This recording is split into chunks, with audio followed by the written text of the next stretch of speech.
ദൈവതിരുനാമത്തിന് മഹത്വമുണ്ടായിരിക്കട്ടെ. ഏവർക്കും ഹെർമിറ്റ്സ് ടോക്സിന്റെ 753 ഭാഗത്തിലേക്ക് സ്വാഗതം.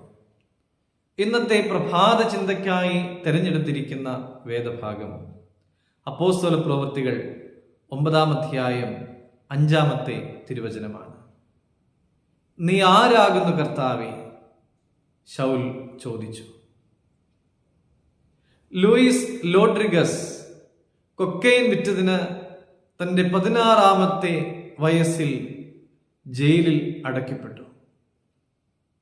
പിന്നീട് ഒരു കൊലപാതക ശ്രമത്തിൻ്റെ പേരിൽ വീണ്ടും അവൻ ജയിലിലായി.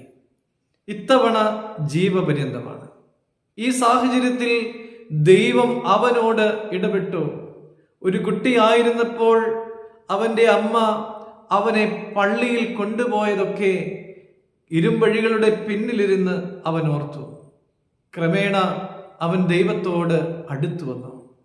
ദൈവത്തോട് തൻ്റെ പാപങ്ങളെല്ലാം ഏറ്റുപറഞ്ഞ് ഉപേക്ഷിച്ചു. ശൗൽ എന്ന തീഷ്ണതയുള്ള യഹൂദനെ അപ്പോസ്തല പ്രവൃത്തികളുടെ പുസ്തകത്തിൽ നാം കാണുന്നുണ്ട്. യേശുവിലുള്ള വിശ്വാസികളെ ഉപദ്രവിച്ചവൻ, മനസ്സിൽ കൊലപാതകം ഉണ്ടായിരുന്നവൻ. ദമസ്കോസിലേക്കുള്ളതായ വഴിയിൽ അവന്റെ പാപ സാഹചര്യത്തിൽ ദൈവം ഇടപെടുകയാണ്. നീ ആരാകുന്നു കർത്താവേ എന്ന് ശൗൽ ചോദിച്ചു. നീ ഉപദ്രവിക്കുന്ന യേശുവാകുന്നു ഞാൻ. പ്രിയമുള്ളവരെ, ശൗലിന് ഒരു മാറ്റമുണ്ടാവുകയാണ്. അവൻ യേശുവിന്റെ അടുക്കിലേക്ക് വരികയാണ്.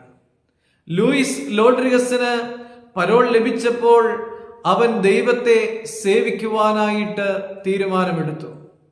തൻ്റെ ശിഷ്ടകാലം മുഴുവനും US-ലും തെക്കേ അമേരിക്കയിലുമുള്ളതായ ജയിൽ ശുശ്രൂഷയ്ക്കായിട്ട് അവൻ മാറ്റിവെക്കുകയാണ്.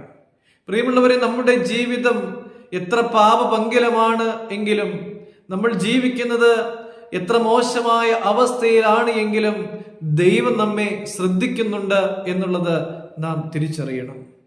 ദൈവം നമ്മെ ശ്രദ്ധിക്കുക മാത്രമല്ല, ഒരു ദിവസം ദൈവം നമ്മോട് സംസാരിക്കും. പ്രിയമുള്ളവരെ, ദൈവം നമ്മളോട് സംസാരിക്കുമ്പോൾ അത് കേൾക്കുവാൻ തക്കവണ്ണം ഒരുക്കമുള്ളവരാണോ നമ്മൾ? അതെ, ദൈവത്തിൻ്റെ സ്വരം കേൾക്കുവാനായിട്ട് നമുക്ക് സാധിക്കട്ടെ. ദൈവത്തിലേക്ക് മടങ്ങി വരുവാൻ ദൈവം നമ്മളെ ക്ഷണിക്കുമ്പോൾ ദൈവത്തോട് ചേർന്നിരിക്കുവാൻ നമുക്ക് സാധിക്കട്ടെ. ദൈവം അനുഗ്രഹിക്കട്ടെ.